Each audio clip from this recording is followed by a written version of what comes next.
Salve, salve, galerinha! Bom dia para vocês. Manhã, terça-feira fantástica, 19 de maio de 2020. Como é que estão as coisas por aí? Tá preparado? Tá antenado? Tá tudo certo com vocês? Que maravilha! Estamos aqui mais uma aula nossa, nessa manhã maravilhosa, tá? Estou aqui já do lado do professor Wagner, que já vai estar conversando com vocês. Pessoal, como de costume, nós temos alguns avisos práticos para vocês aqui na nossa casa, né? Bem, você está acompanhando comigo ao vivaço aqui pela TV Justiça. Você está sintonizado aí? Não, professor, não consegui. Opa, não tem problema não. Eu sei que você já deve saber. Se não, vamos lá, informação para o seu colega. Além da TV Justiça, nós também temos o nosso YouTube da própria TV Justiça que você pode estar sintonizando. Mas antes disso, eu quero te dar um recado legal para você. Você deve estar acompanhando a nossa programação, o nosso Twitter também, que é o @escolaemcasadf, certo? E tem também o @TV Justiça. Lá no nosso Twitter, e por aqui eu estou sempre falando com vocês, que a partir da semana que vem, do dia 25 de maio, nós vamos ter alteração aqui nos nossos programas. E eu quero que você anote isso aí no seu caderninho, que nem eu anoto no meu, hein? Fique esperto. Então, dia 25 de maio começa a nossa programação nova. Que será de que maneira, professor? Seguinte, galera, segunda e quarta nós vamos ter os nossos ao vivos. Então, você sabe, era terça e quinta, mudou. Semana que vem, dia 25, será segunda e quarta. Mesmo horário, de 9 ao meio-dia aqui na TV Justiça. Então, anota isso aí também. Terça, vamos lá, terça e sexta, continuamos aqui, gravados. E quinta-feira, professor? Quinta-feira nós não teremos mais a nossa atividade pela manhã, outras programações aqui na TV Justiça. Então, se organiza aí. Dia 25 de maio, mudança, segunda e quarta, nossa ao vivo. É o nosso preparatório aqui do Quarentena, que é o Quarentena no Enem, né? Preparando vocês. Bem, se você perdeu alguma coisa, a gente tem reprise desses programas aqui a partir das 13 horas na TV União, canal 11. Você sintoniza aí também.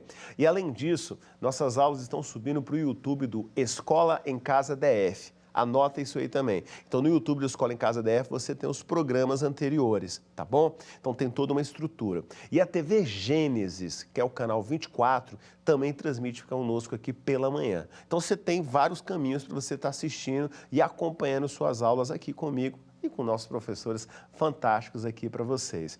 Bem, pessoal, eu espero que vocês estejam aí super tranquilos. Está confortável? Está tranquilo em casa? Está ansioso? Eu vou falar muito mais ao longo da nossa programação, tem outros avisos para vocês também, informando em geral, para você ficar esperto, ligado em tudo que está acontecendo aqui nas nossas aulas, no nosso Escola em Casa DF. Mas agora, vou deixar de conversa, porque eu sei que você está ansioso, eu também estou ansioso. Professor Wagner aqui, nosso grande professor lá do Sede 4 Sobradinho, ele vai falar melhor sobre ele. E a questão vai ser literatura. Vamos lá? Vamos mergulhar nesse mundo literário? Vem comigo aqui. Valeu, galera. Professor Wagner, é com você. Bom dia, obrigado. Meu nome é Wagner Macário, sou professor de língua portuguesa do Centro Educacional 04 de Sobradinho e atualmente estou como diretor da escola. Quero aqui deixar um grande abraço para todos os meus alunos do matutino, vespertino, noturno, para todos a comunidade escolar, para os pais, para os meus colegas professores, ou seja, um grande abraço, muita saudade de todos vocês. Então vamos lá, vamos começar a nossa aula, por favor. Nós vamos falar um pouquinho, né, vou introduzir um pouquinho da literatura, vou falar sobre o quinhentismo e o barroco, né? Nós vamos ter nossa aula. Próximo slide, por favor. Então, vamos lá. Quando a gente faz a definição de arte, o que é arte? O que é literatura? Como é que a gente pode definir a literatura? Não é? Assim como a música, assim como a pintura, assim como a arquitetura, a literatura é a mímese, é a imitação, é a arte que imita pela palavra, ou seja, é o uso estético da linguagem escrita, a arte literária. Literatura é a arte de criar e compor texto. O músico não tem os seus instrumentos, o músico não tem a a sua ferramenta para trabalhar, a mesma coisa a literatura. A literatura vai usar a palavra. A literatura, ela vai buscar, através da palavra, você entrar num mundo totalmente mágico, um mundo que vai te transpor para uma outra realidade, que vai mudar a sua visão, a sua personalidade e que vai fazer você inserir naquilo que realmente é o foco da literatura, como dizia Aristóteles, não é? Ele que deu essa definição como arte. E lembrando que a literatura, ela sempre vai estar junto com o contexto histórico, ok? Próximo, por favor, próximo slide. Bom, aqui nós vamos, para começar, eu vou falar de algumas ferramentas que elas são necessárias e importantes para a gente poder entender um pouquinho de literatura. Vamos falar da linguagem conotativa e da linguagem denotativa. Mas, professor, eu escuto tanto de linguagem conotativa e linguagem denotativa, não é? Ou seja, nós utilizamos muito essas duas linguagens na nossa comunicação, no nosso dia a dia. Eu tenho aqui essa foto, né? Ela é uma expressão clara, denotativa, de um momento em que eu estou aqui com vocês na escola, com muita saudade, né? Do Paulo, muita saudade da Bianca, da Letícia, beijo para vocês, não é? Vocês realmente moram no meu coração. Marlon, Ronald, espero que vocês estejam em casa vendo essa aula. Então vamos lá. Próximo slide, por favor. Eu posso dizer que a linguagem conotativa, ela tem a ver com subjetividade, ela tem a ver com as emoções. A linguagem conotativa é aquela linguagem que eu tenho a minha interpretação, eu tenho o meu ponto de vista, eu tenho a minha visão, o meu pensar, eu vou interpretar da maneira que eu achar mais interessante. Então, ou seja, quando você vai ler um texto poético, quando você vai ler um texto, ele vai ter uma interpretação à sua maneira, diferentemente da linguagem denotativa. Na linguagem denotativa, você vai ter ali uma informação precisa. Ou seja, se eu vou comprar uma TV de tela plana, vem um manual de instrução. Esse manual de instrução, ele está lá detalhando como que eu vou fazer para que essa televisão funcione.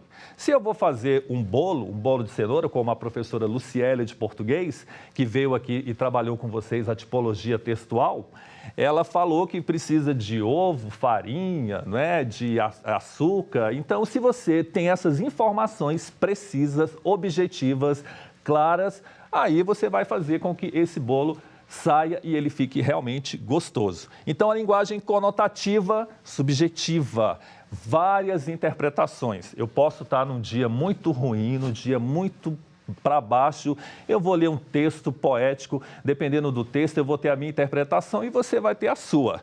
Mas, mesmo se eu esteja num dia de mau humor, naquele dia que eu não estou nada bem, se eu vou ler uma receita de bolo, se eu vou ler uma informação, se eu vou na farmácia, se eu pego um receituário de um remédio, aquilo ali é preciso. Eu e você, nós teremos a mesma ideia, a mesma interpretação do que está escrito. Então, linguagem conotativa, subjetiva, linguagem denotativa, clara, objetiva.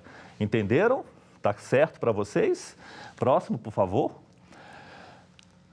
Então, quando a gente fala também em literatura, para a gente poder depois entrar com mais calma nessas escolas literárias, nós temos os gêneros literários, não é? Mas, professor, gêneros literários, não é? A gente escuta tanto isso na escola, sim, nós vamos ter o gênero narrativo, nós vamos ter o gênero lírico, e nós vamos ter o gênero dramático. O gênero narrativo vai narrar o mundo externo, né? O gênero narrativo vai contar uma história. Você, desde lá, quando você estava a sua professora do ensino fundamental, a sua professora da oitava, do nono ano, e agora no ensino médio também a gente sempre vai trabalhar essas questões com vocês. E tem o gênero lírico. Eu, particularmente, sou apaixonado pelo gênero lírico. Eu sou um poeta, não é? Eu sou sentimental, vocês me conhecem muito bem, eu sou uma pessoa muito paciente, muito tranquila no dia a dia, não é? Então, as minhas emoções são afloradas de uma forma muito intensa. Então, eu sou fã do gênero lírico. E o dramático? Não, professor, o senhor está mais para dramático do que lírico. O senhor tem dia que realmente está difícil a gente poder conviver com você, né? Então, são esses os gêneros literários. Próximos, por favor. Nós vamos ainda falar mais um pouquinho. E voltando de novo à linguagem conotativa, eu gostaria de colocar alguns exemplos aqui, né? Linguagem conotativa é pessoal, única e exclusiva, em que está inserido os sentimentos daquele que está falando conosco. Quando eu falo, o amor é fogo que arde sem se ver. Professor, fogo, o amor é fogo, mas fogo não é uma coisa que queima, que destrói, que mata? Não é? E o senhor está me dizendo que amor é fogo que arde sem se ver, não é? Você está lá na escola, está naquele corredor, vê aquela menina, né? A menina chegou na escola, veio lá do Gama, de uma escola do Gama, veio para Sobradinho, e aí você... Poxa, professor, aquela menina é muito linda, muito gata, eu estou apaixonado, meu Deus, eu estou assim, intenso. Então, você está naquela loucura. E aí, vocês, no dia seguinte, olha, professor, ela flutuava em minha direção. Olha lá, está vindo aquela gata para mim. Aí, você fala, no outro dia, tinha em suas mãos o meu coração. Tudo isso é lírico, tudo isso é poético, tudo isso é subjetivo, tudo isso é a sua interpretação daquilo que você realmente está vivenciando no momento. E a linguagem denotativa, novamente reforçando com vocês, para vocês não esquecerem, é uma informação clara, precisa, direta, objetivo, que não tem uma dupla interpretação. Quando eu falo, já li esta notícia do jornal. O empregado limpou o jardim. E quando eu falo, todo mundo para a sala de aula agora, terminou o intervalo, vamos estudar, todo mundo para a aula de biologia da Gesine. O que vocês estão fazendo? Não tem interclasse hoje. Eu não estou passando minha informação precisa e clara para vocês? Isso é um exemplo de linguagem denotativa, certo? Para vocês não esquecerem jamais. Próximo, por favor. Meninos, vocês que estão em casa, vocês acham que eu estou assim falando muito rápido, quer que eu vá mais devagar? Está indo bem? Vocês estão anotando aí no caderno as questões? Então, voltando aos gêneros, né, nós temos o gênero narrativo, nós temos o romance, o conto, a novela, a fábula, a crônica, né? E eu gosto muito desse exemplo aqui do Aloysio Azevedo, o Cortiço, que é uma escola literária que vocês vão ver mais no segundo ano, que vai falar sobre o naturalismo. E esse livro ele é uma crítica social muito, muito forte, não é? As mazelas, as questões do que a gente vivencia no nosso país. E é incrível como a literatura, mesmo eu digo que a literatura ela é atemporal. Você vive tantas situações no início do século, no meio do século e atualmente de uma forma muito forte através dos escritores. Então nós temos a novela, a fábula, não é? A fábula é uma coisa muito fantasiosa que às vezes quer deixar uma lição de moral, crônicas, que retrata o dia a dia, muito interessante. Então vamos ler, né? Vamos procurar buscar um gênero que você realmente gosta, um gênero que você realmente se identifica, tá bom? Próximo, por favor. Agora vamos ao mais, no meu ponto de vista, tá? Isso é a minha posição pessoal. Gênero lírico. Amar em tempos de ódio é um ato revolucionário. Mas, professor, que frase é essa? Amar em tempos de ódio é um ato revolucionário. Gente, nós estamos vivendo um momento tão complicado, um momento tão difícil, que o que eu peço para vocês, além de estudar muito, né, de ter uma rotina de estudo em casa, é amar. Amar na tolerância, amar quando o pai e a mãe pedem alguma coisa, amar ao sair de casa e ver quando uma pessoa tem um ponto de vista diferente, procurar entender o lado do outro, evitar na internet colocar questões polêmicas, de ódio, de intolerância, de incompreensão, porque isso é o que está fazendo a nossa humanidade passar por uma situação tão difícil. Então, o gênero lírico, ele vai ser muito importante. Ele vai trabalhar a poesia, a subjetividade, a linguagem conotativa. Mas, diretor, o que é a linguagem... Perdão, professor, o que é a linguagem conotativa? A linguagem conotativa, como eu disse, é aquela subjetiva, pessoal.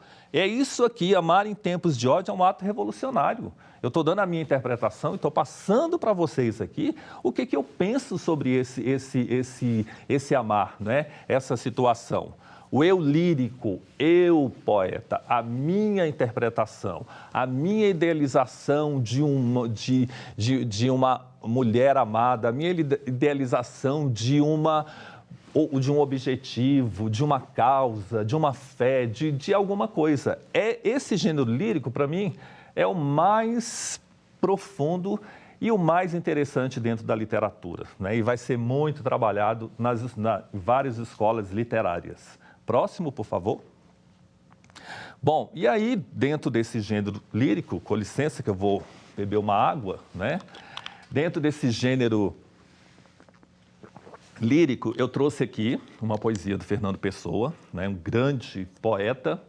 O poeta é um fingidor. Finge tão completamente que chega a fingir que é dor, a dor que devera sente. E os que leem o que escreve, na dor lida sentem bem.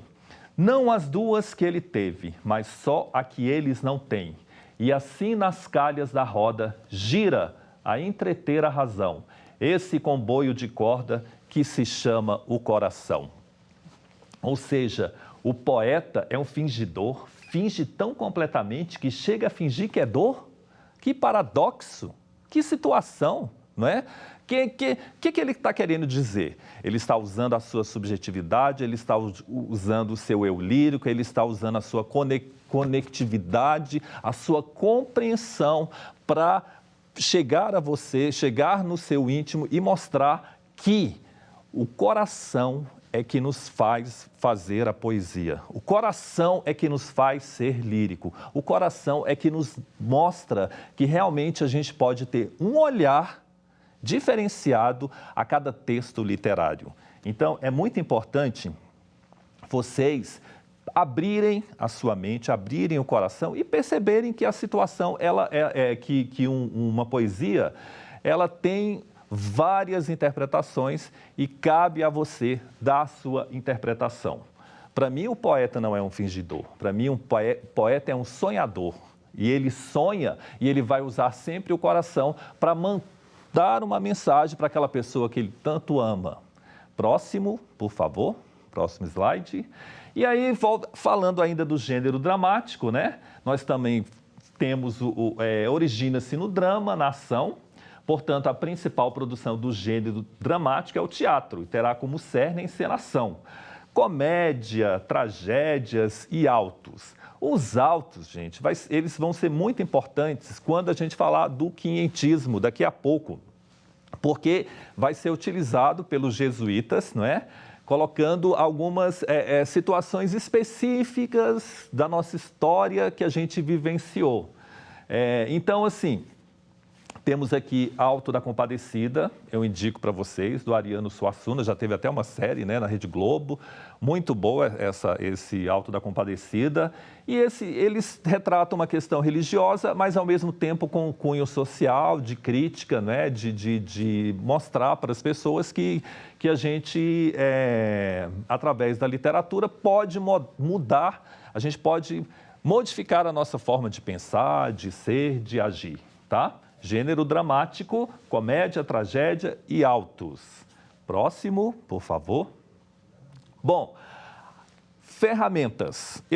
Quando a gente fala em literatura, para o escritor, para o autor, ele vai precisar utilizar algumas ferramentas. E a ferramenta principal que o autor vai utilizar, dependendo da escola literária, dependendo do momento, dependendo do período literário, serão as figuras de linguagem. Existem recursos na língua portuguesa que auxiliam os escritores no seu fazer literário. Trata-se das figuras de linguagem. Serão elas que darão à literatura o tom conotativo. Olha aqui, de novo, conotativo, subjetivo, né? Rebuscado, pessoal, ou seja, na poesia, né? fazer um texto mais elaborado, será através dela que o escritor dará vazão à sua subjetividade, à sua visão do mundo, à sua maneira de pensar, de agir, e permitirá variadas possibilidades de interpretação. Ou seja, quando eu falo em figura de linguagens, eu excluo completamente aquele bolo de cenoura, aquela receita do bolo de cenoura, aquele manual de instrução, aquela reportagem lá trágica que a gente tem, às vezes, no Correio Brasiliense. Eu estou falando aqui de emoções, de sentimentos, de uma linguagem que vai nos trazer para uma outra roupagem, tá? Para uma outra forma de fazer a literatura. Próximo, por favor. Bom, e a primeira que nós vamos ter aqui, né, a primeira figura de linguagem que eu queria passar para vocês é a metáfora. A metáfora é um tipo de comparação subentendida. Aí nós temos aqui, meu verso é sangue, de Manuel Bandeira. Meu verso é sangue, mas professor, sangue? Sangue não é o que corre nas nossas veias, sangue não é o que nos mantém vivo, e se a gente corta os pulsos e aí a gente vai perdendo sangue, a gente não vai acabar morrendo, aí vem o Manuel Bandeira e me fala, meu verso é sangue. O que ele está querendo dizer aqui? Meu verso é vida, meu verso é morte, meu verso pulsa, meu verso está nas minhas veias, meu verso é tudo para mim. Então ele está metaforizando, ele está dando a sua subjetividade, o seu eu lírico, a sua profundidade numa pequena expressão aqui, num pequeno verso, através dessa metáfora. Carregar o mundo nas costas. Mas como a gente escuta essa expressão no dia a dia, não é? A gente chega lá na escola, ai, professor, eu estou muito cansado, eu estou carregando todo mundo nas costas, a minha família. Cheguei em casa, eu que tive que lavar a louça, eu que tive que limpar o quintal. Cheguei na sala de aula, eu que tenho que fazer o mapa mental, eu que tenho que organizar a turma, eu que tenho que procurar lá no WhatsApp fazer o grupo. Então, você usa a metáfora e nem percebe que é metáfora. No dia a dia, na sua forma de falar, né? No dia a dia, né? Na sua linguagem coloquial e simples. Próximo, por favor. Eu vou falar de poucas, porque são muitas, mas esse material eu vou passar para vocês podem, eu vou deixar o e-mail e vocês vão poder depois estudar com mais calma. Pleonasmo, muito utilizamos demais. Pleonasmo é uma redundância. Usamos muito em nosso dia a dia, principalmente os difamados. Subir para cima, você já sobe, né? Descer lá embaixo, como a gente utiliza no dia a dia essas expressões. Embora condenemos esse tipo de construção, a redundância é um excelente recurso para reforçar ideias e dar ênfase. Mas vamos para um exemplo mais assim, elaborado, rebuscado, né?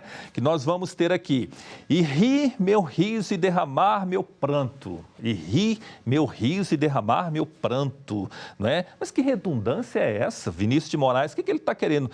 Se eu sorrio, eu já estou rindo. Rir meu riso, derramar o meu pranto. Mas quando eu vou chorar, quando eu vou... As lágrimas já saem, não é? De alguma forma ou outra. Chovia uma triste chuva de resignação. Chovia uma triste chuva de resignação.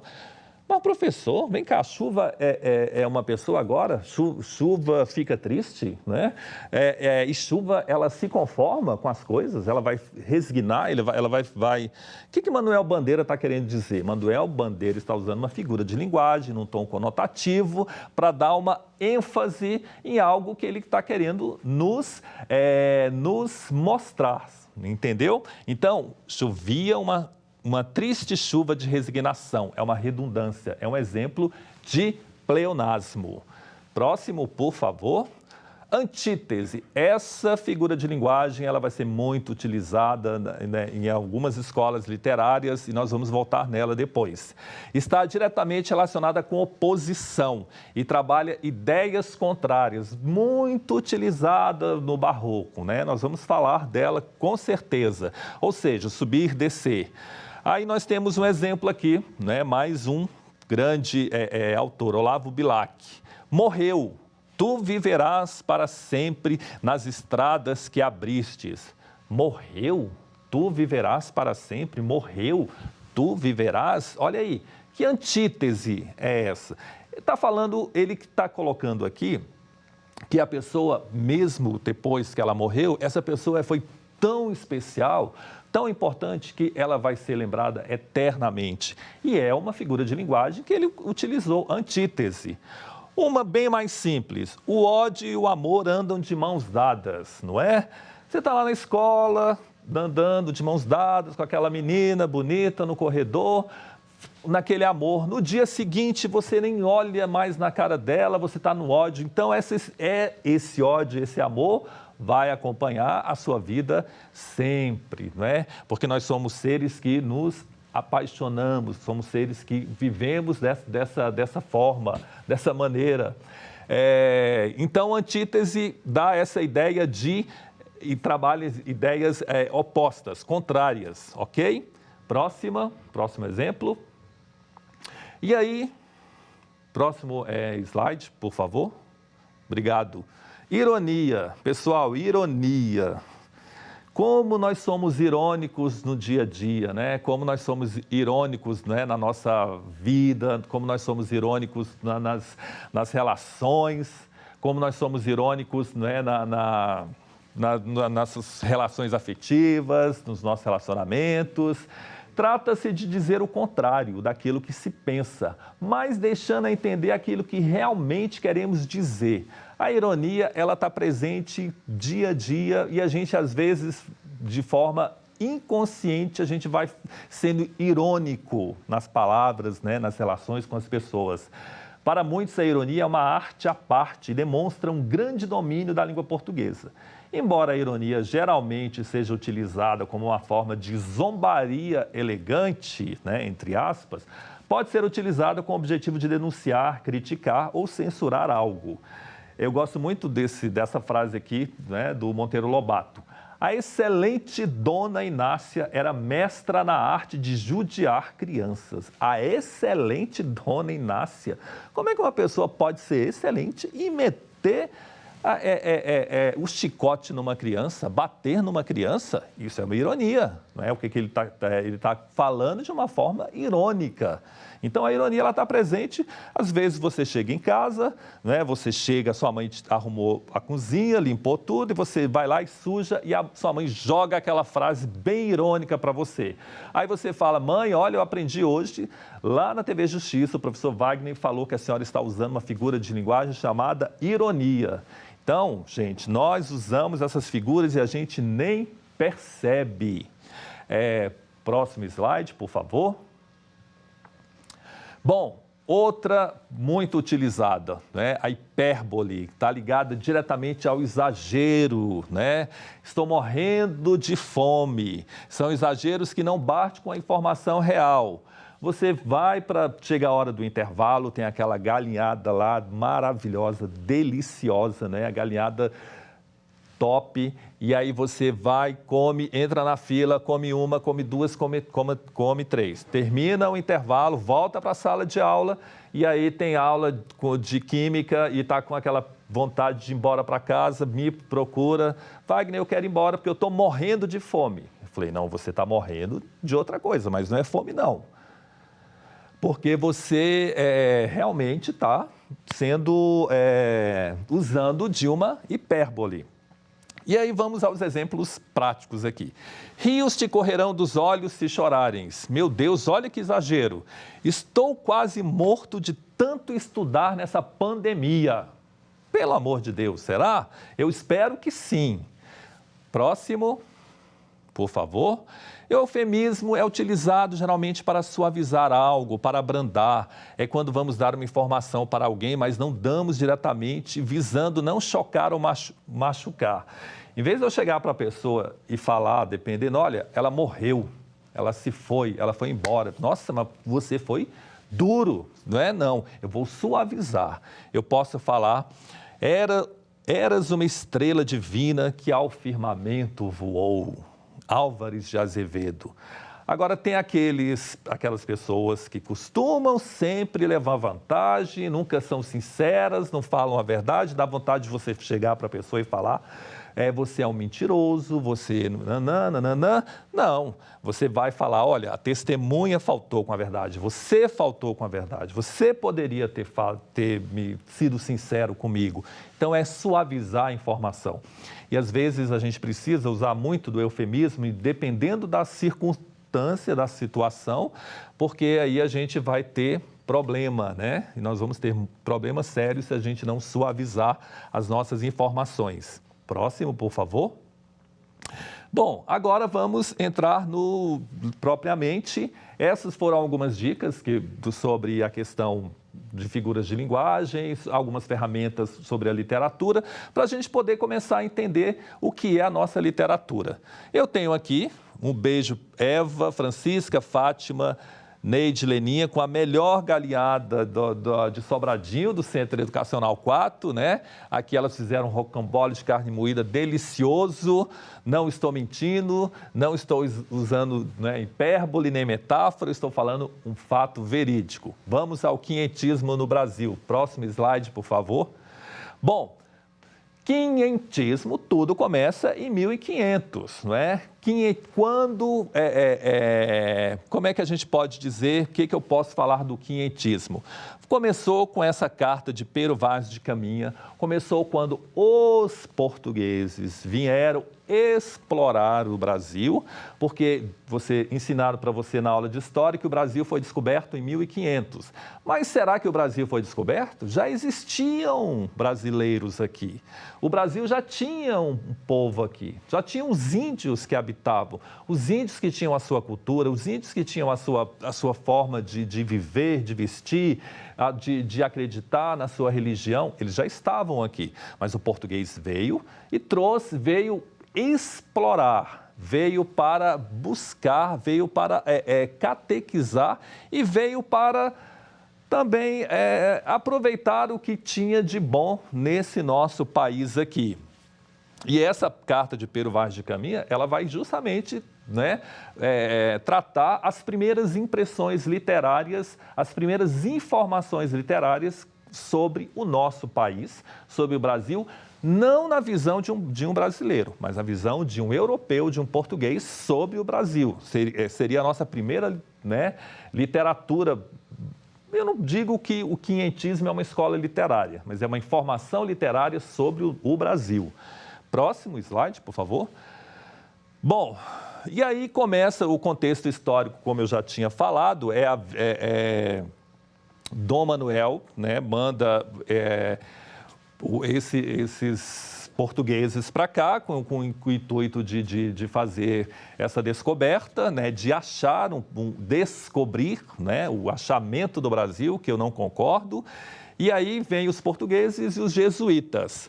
E é interessante que esses jesuítas, eles vinham para o Brasil porque eles estavam, muitos com tuberculose, estavam doentes, e eles eram mandados para cá para morrer. Só que muitos se curavam com nosso clima, com nossa temperatura boa, graças a Deus, né?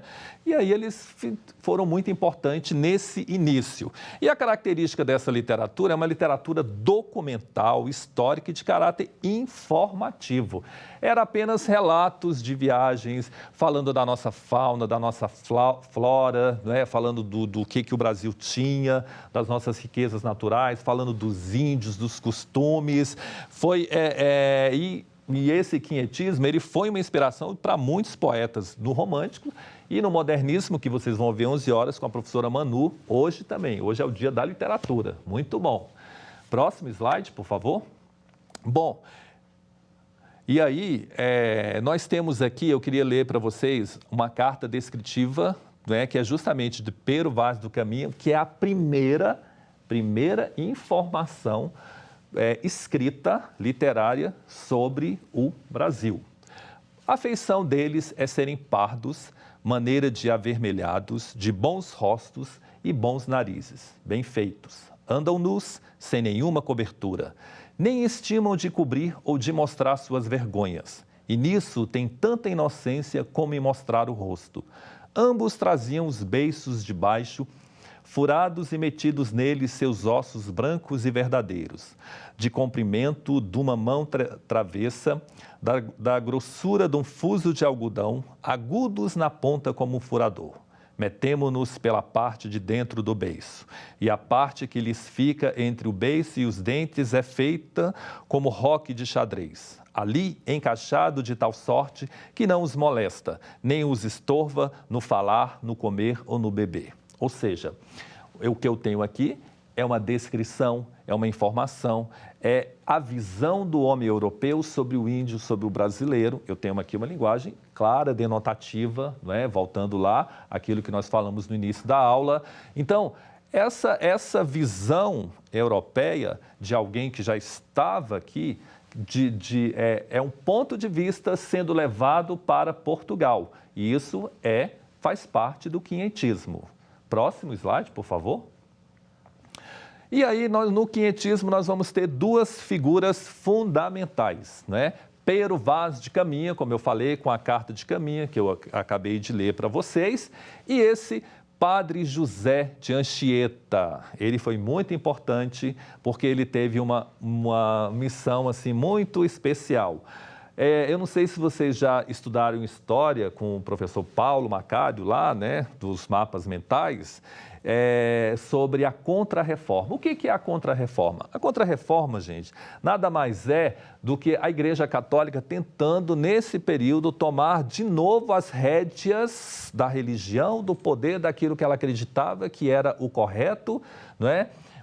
Tendo em vista que na Alemanha um sujeito chamado Lutero veio com a reforma protestante e aí foi uma confusão, vocês já devem ter ouvido falar. Então esse é o contexto. Nesse contexto, os jesuítas vieram para cá e o padre José de Anchieta veio justamente com esse objetivo de catequizar, salvar as alminhas dos índios. Mas, professor, o índio já não tem a sua cultura, o índio já não tem a sua religião, o índio já não tem a sua forma de pensar. Olha só o que é o nosso Brasil. Nosso Brasil é esse conflito que começou em 1500, parece que continua, não é? Acho que não mudou muita coisa, não. Parece que o índio não faz parte da nossa sociedade e até hoje a gente tem essa dificuldade. Bom, e aí ele escreveu textos religiosos, ele colocou visando a catequese, visando a religiosidade, e as suas principais obras foi a Arte da Gramática da Língua mais usada na costa do Brasil e o poema Virgem Maria, né? Esse poema Virgem Maria é muito interessante, vocês podem depois dar uma lida nele, são as primeiras informações. Próximo, por favor. Bom, Padre Manuel da Nóbrega, eu não vou entrar muito, porque ele não cai muito nem no PAS, né? Os mais importantes são os outros, mas vocês podem pesquisar depois, tá bom? A obra dele é Informação da Terra do Brasil, de 1549. Próximo slide, por favor. E aí, quais são as características do quinhentismo? Quais são as características principais? Primeiro, crônicas de viagem, né? Ou seja, vinham para cá os viajantes, né, os portugueses, os jesuítas, a mando da coroa de Portugal, para poder fazer a evangelização e a mercantilização e outras coisas mais. A conquista material e espiritual, material porque esses bens iam para Portugal, né? O que essa terra tem de bom para oferecer? E ao espiritual, fazer com que os índios se convertessem. Mas, professor, vem cá, eles vieram de Portugal, os índios já estavam aqui. Os índios falavam língua portuguesa? Não, os índios têm a língua própria deles, falavam tupi-guarani. E aí, como é que vai ser, como é que eles foram evangelizados? Aí, esse padre, ele usou do teatro, ele fez muitos autos. Através do teatro, ele conseguiu evangelizar, passar a palavra de Deus na visão da Igreja Católica para que essas pessoas se convertessem. Foi tão interessante essa questão da evangelização católica nesse período que quando as coisas foram prosperando, né? Você vai ver em outras escolas também, mais à frente, porque aqui a gente tem o quinhentismo, podemos dizer também que o barroco é seiscentismo. A religião foi a matéria mais importante, né? Foi passado nas escolas, ok? Uma utilização de linguagem simples e utilização de adjetivos, descrevendo a nossa fauna, a nossa flora de uma forma bem precisa, detalhada, né? Do que é um lugar bonito, e aí colocando todas as nossas qualidades. Então, essas são as características do texto no quinhentismo. Próximo, por favor. E aí vamos entrar no barroco, mas eu tenho essa figura denotativa aqui da nossa fila da galinhada, né? Dos meninos com saudade de comer esse lanche maravilhoso lá na escola, né? Saudades de todos vocês. Vamos lá, próximo slide, por favor. Bom, o barroco, início do barroco. Vamos agora a uma escola literária. Podemos dizer que aí sim nós vamos ter uma escola literária já com uma visão de brasileiros que viveram aqui, que nasceram aqui, que vão colocar a sua posição. O início com a prosopopeia, um poema épico de Bento Teixeira.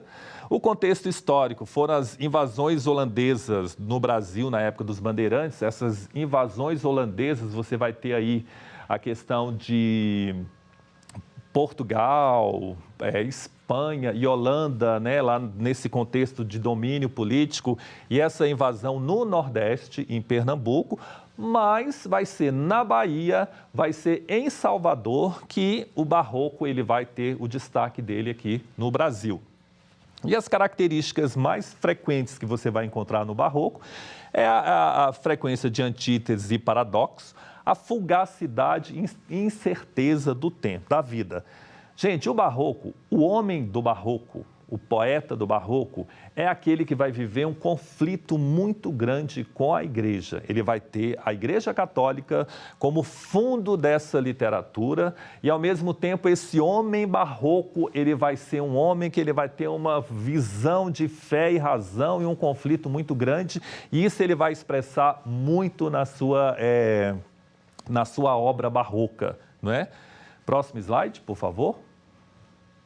Bom, quais as características do texto? O texto barroco é um texto com rebuscamento muito profundo. É um texto virtuosíssimo, né? Que busca mostrar uma poesia bem elaborada, bem construída, uma ornamentação exagerada, né? Um jogo sutil de palavras e ideias, né? Ousadia de metáforas e associações, posso dizer também de antíteses, né? de hipérboles também, nós vamos encontrar essas figuras de linguagem. E nós vamos ter aí, dividir, em dois conceitos, que é o cultismo e o conceptismo. O cultismo, você vai encontrar ele na poesia, não é? No abuso de metáforas, hipérboles, antíteses. É uma obsessão por aquele poema muito bem elaborado, com palavras muito bem escritas. Já o conceptismo vem de ideias, é aquele texto com um argumento muito bem feito, muito bem construído, e que com isso vai fazer com que o autor coloque o ponto de vista dele de uma forma tão clara, tão precisa, que você vai realmente impactar e vai aceitar, né, a sua posição. Ok? Próximo slide, por favor. Bom, nós tivemos 3 autores aqui importantes, né?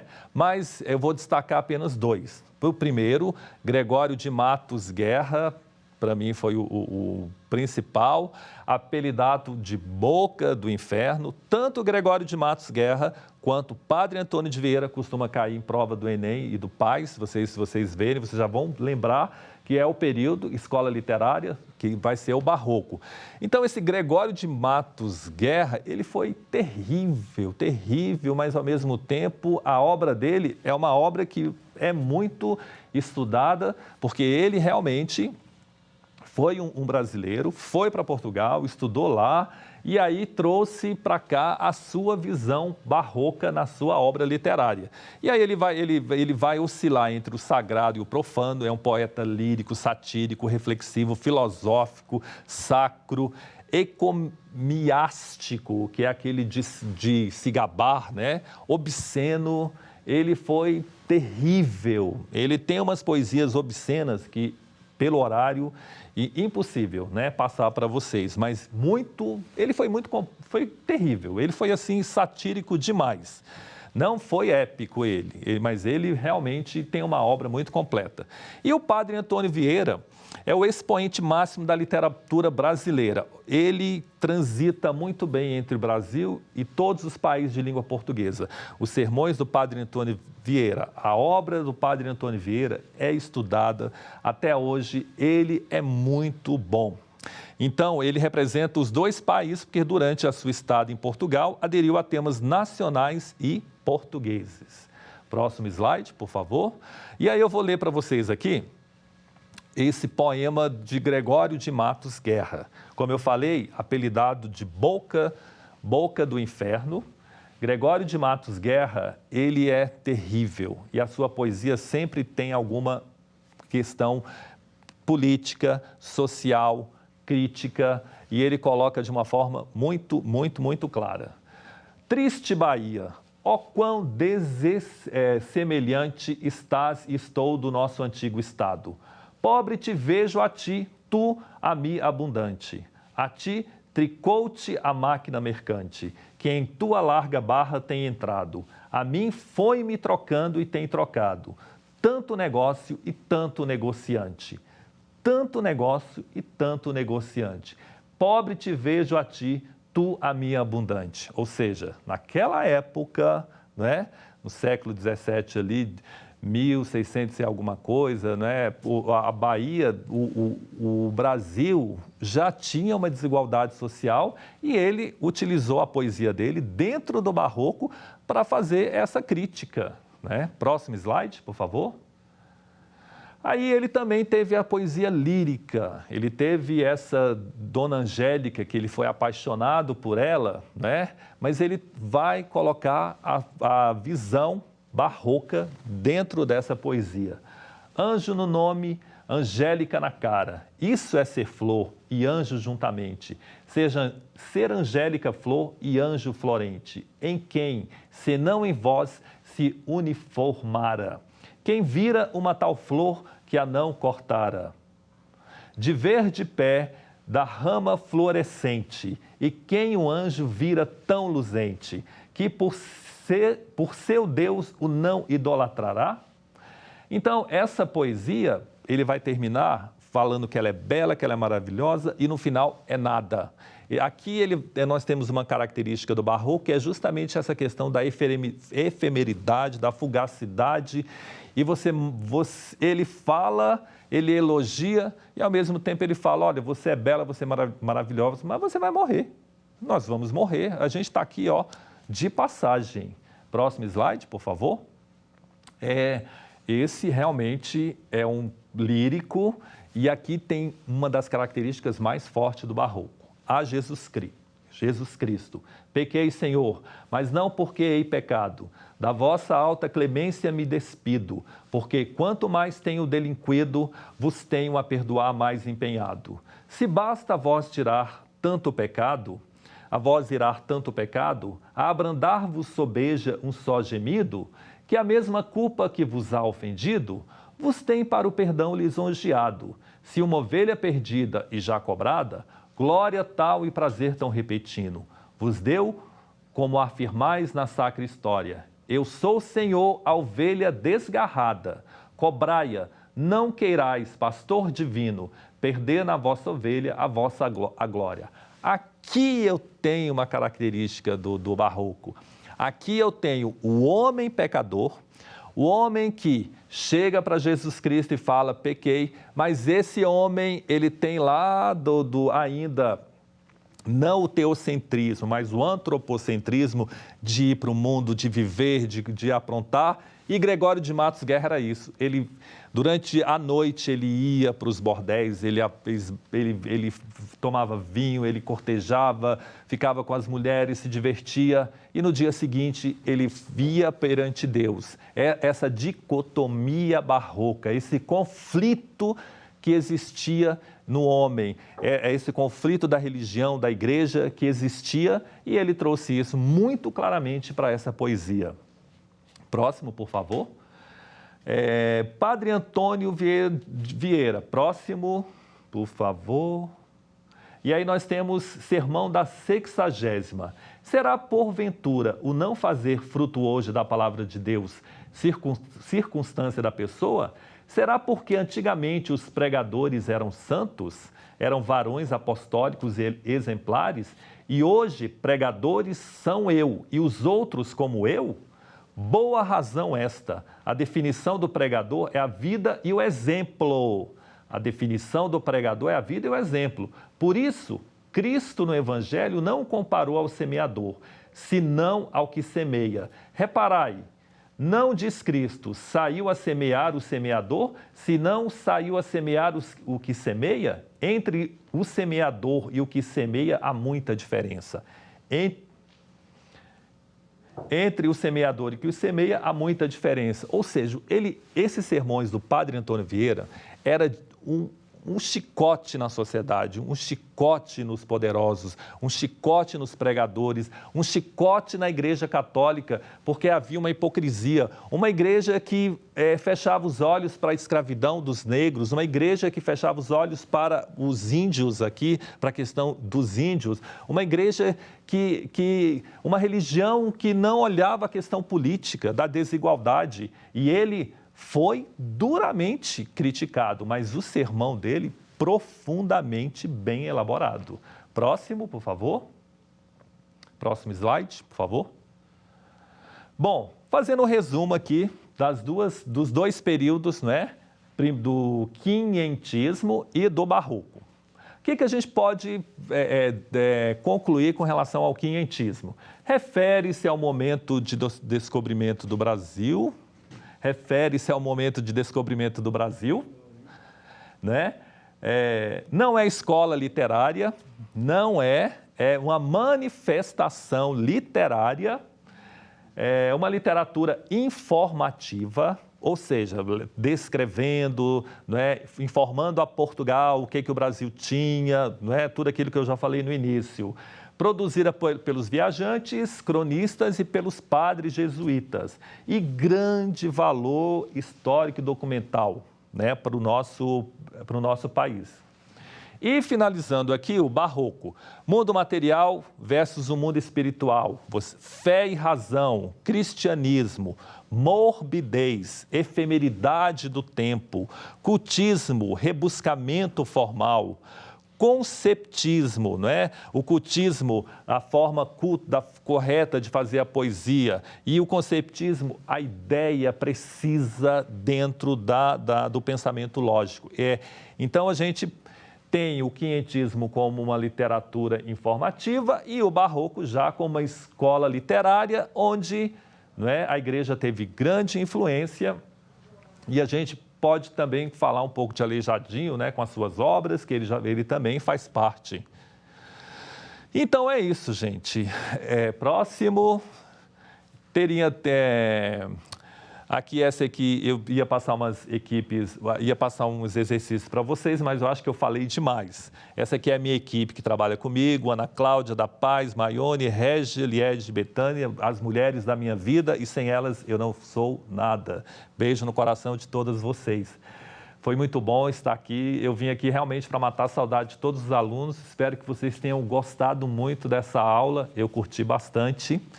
Agora vamos para a aula de geografia com o professor nota 10, vocês vão gostar muito. Muito obrigado, né, a essa oportunidade que eu tive aqui, a todos. Valeu, Otoniel, bom dia. Acabou.